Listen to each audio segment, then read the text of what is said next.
Usai hasil kurang memuaskan di ajang mini turnamen, pelatih timnas Indonesia Sinteyong berharap skuadnya diperkuat pemain naturalisasi pada Piala Dunia U20.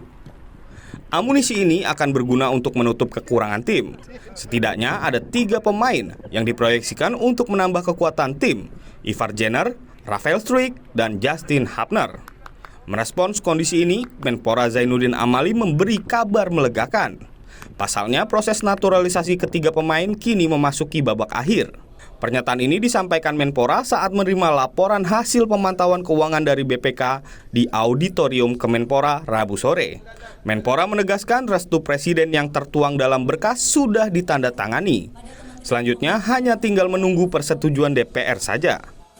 Dari Pak Presiden beliau sudah tanda tangan, kemarin saya sudah lihat suratnya, tinggal sekarang masuk ke DPR.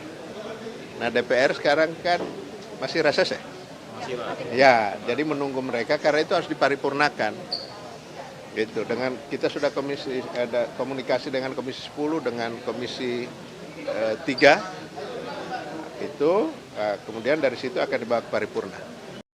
Meski tidak bisa ikut serta pada Piala Asia U20 Uzbekistan, Menpora optimistis 3 pemain ini bisa berkostum Garuda di dada pada Piala Dunia U20 Mei mendatang. Ketiganya diharapkan dapat melengkapi kepingan skema permainan yang diharapkan pelatih Sinteyong. Angga Nuriski, Kompas TV, Jakarta.